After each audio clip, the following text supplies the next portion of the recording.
எல்லாருக்கும் பிடிச்ச மாதிரி ரொம்ப சூப்பரான டேஸ்ட்டில் தக்காளி சட்னி எப்படி செய்யலாங்கிறத இந்த வீடியோவில் நாம் பார்க்க போகிறோம்.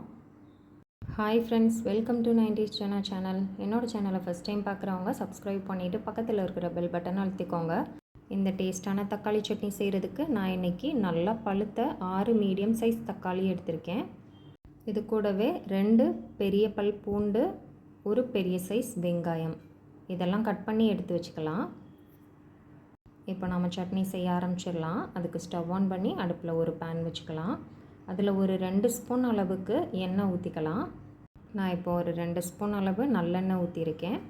எண்ணெய் சூடானதும் காரத்துக்கு 2 வத்தல், கலருக்காக ஒரு காஷ்மீரி வத்தல் நான் சேர்த்துருக்கேன். உங்களுக்கு காஷ்மீரி வத்தல் தேவையில்லைன்னு நினச்சிங்கன்னா ஸ்கிப் பண்ணிடலாம்.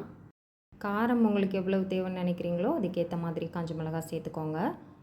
இப்போ நாம் அடுப்பை லோ ஃப்ளேம்லேயே வச்சுட்டு இந்த வத்தலை நல்லா எண்ணெயிலேயே வறுத்து எடுத்துக்கலாம். வத்தல் ரொம்ப கலர் சேஞ்ச் ஆகி தீஞ்சு போயிடக்கூடாது.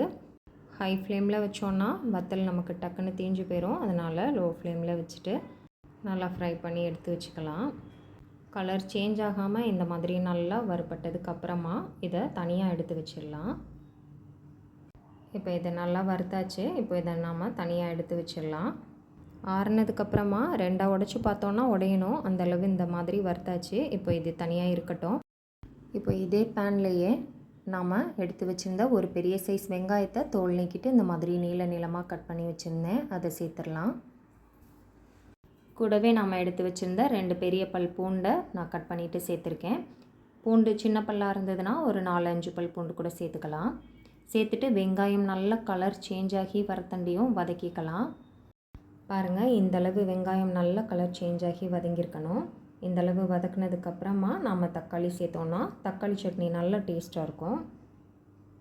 இப்போ நாம் கட் பண்ணி வச்சுருக்கிற 6 மீடியம் சைஸ் தக்காளியை சேர்த்துக்கலாம். நான் இப்போ தக்காளியையும் நல்ல நீளமாக கட் பண்ணி வச்சுருக்கேன். உங்களுக்கு எந்த ஷேப்பில் கட் பண்ணால் பிடிக்குமோ அதுக்கேற்ற மாதிரி கட் பண்ணிக்கோங்க. இப்போ ஒரு தடவை தக்காளியை நல்லா கலந்து விட்டுட்டு ஒரு மூடி போட்டு மூடி வச்சிடலாம். தக்காளி நல்லா சாஃப்டாக வெந்து வரணும். இடையில ஒரு தடவை ஓப்பன் பண்ணி கொஞ்சம் லைட்டாக மிக்ஸ் பண்ணி விட்டுடலாம். தக்காளியில் உள்ள ஜூஸ் எல்லாம் வற்றி தக்காளி நல்லா சாஃப்டாக வதங்க தண்டியும் இதை நல்லா வதக்கி எடுத்துக்கலாம். இடையில ஒரு தடவை இந்த மாதிரி கலந்து விட்டதுக்கப்புறமா திரும்ப மூடி வச்சிடலாம். இப்போ நம்ம வறுத்து எடுத்து வச்சுருந்த வத்தல் பாருங்கள் நல்லா ஆறி இருக்குது. இதை உடைச்சா 2 உடையுது பாருங்கள். இந்த மாதிரி நல்லா வறுத்துருக்கணும். இப்போ திரும்ப மூடி ஓப்பன் பண்ணி பார்க்கலாம். தக்காளி ஜூஸ் எல்லாம் ஓரளவு வற்றி வந்திருக்கு. இந்த டைமில் ஒரு 2 கொத்து அளவு கருவேப்பிலை சேர்த்துக்கலாம். தக்காளி பார்த்திங்கன்னா இப்போ நல்லா சாஃப்டாக வதங்கிடுச்சு. இனி நம்ம மூடி வைக்க தேவையில்லை. தக்காளி ஒரு 4-5 நிமிஷமாக நல்லா வெந்துட்டுருக்கு. இப்போ இனிமேல் நாம் ஒரு நிமிஷத்துக்கு நல்லா திறந்து வச்சு மிக்ஸ் பண்ணி விட்டாலே போதும். இப்போ நாம் இதிலேயே தனியாக வறுத்து வச்சுருக்கிற காஞ்ச மிளகாவையும் சேர்த்துக்கலாம். சேர்த்துட்டு நல்லா கலந்து விட்டுடலாம். தக்காளி ஜூஸ் எல்லாம் வற்றி தக்காளி நல்லா சாஃப்டாக வதங்கினதுக்கப்புறமா நாம் அடுப்பை ஆஃப் பண்ணிடலாம். அடுப்பை ஆஃப் பண்ணிவிட்டு இதை நல்லா ஆற வச்சிடலாம். இது கொஞ்சம் கூட சூடு இல்லாமல் நல்லா ஆறட்டும். இந்த மாதிரி நல்லா ஆறினதுக்கப்புறமா இது மிக்ஸி ஜாரில் சேர்த்துக்கலாம்.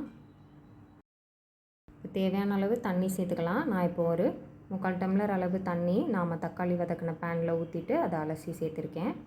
இப்போ சட்னிக்கு தேவையான அளவு உப்பு சேர்த்துடலாம். நான் இப்போ ஒரு 1/2 ஸ்பூன் அளவு கல் உப்பு சேர்த்துருக்கேன். இப்போ இந்த மாதிரி நல்லா அரைச்சி எடுத்துகிட்டு வந்தாச்சு. பாருங்கள், ரொம்ப மையாக அரைக்காமல் ரொம்ப குறகுறப்பாகவும் இல்லாமல் இந்த மாதிரி லைட்டாக அங்கங்கே திரியாக இருக்க மாதிரி அரைச்சோன்னா சட்னி தொட்டு சாப்பிட்றதுக்கு நல்லாயிருக்கும். நீங்கள் செய்கிற சட்னி அளவை பொறுத்து உப்பு சேர்த்து அரைச்சிக்கோங்க. இப்போ இந்த சட்னிக்கு ஒரு தாளிப்பு ரெடி பண்ணிடலாம்.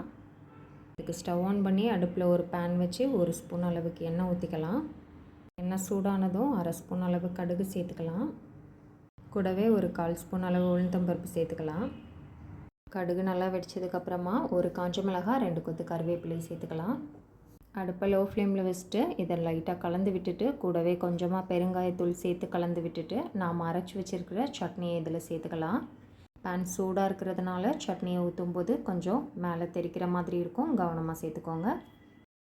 லைட்டாக மிக்ஸ் பண்ணி விட்டுட்டு மிக்ஸி ஜார் அலசி ஒரு 1/4 டம்ளர் அளவு தண்ணி சேர்த்துருக்கேன். சட்னி நல்லா சூடாக சாப்பிடணுன்னு ஆசைப்பட்டீங்கன்னா இந்த மாதிரி நம்ம தாளிச்சிட்டு அதிலேயே சட்னியை சேர்த்து இப்படி சூடு பண்ணிக்கலாம். இந்த மாதிரி லைட்டாக ஒரு கொதி வந்ததுக்கப்புறமா அடுப்பை ஆஃப் பண்ணிடலாம். இட்லி தோசையோடு சாப்பிட்றதுக்கு ரொம்பவே சூப்பராக இருக்கும் இந்த தக்காளி சட்னி. நீங்களும் இதே மெத்தடில் தக்காளி சட்னி செஞ்சு சாப்பிட்டு பாருங்கள். சட்னி எப்படி இருந்ததுன்னு சொல்லி கமெண்டில் சொல்லுங்கள். என்னோடய சேனல் பிடிச்சிருக்குன்னா லைக் பண்ணுங்கள், சப்ஸ்கிரைப் பண்ணுங்கள். தேங்க்ஸ் ஃபார் வாட்சிங்.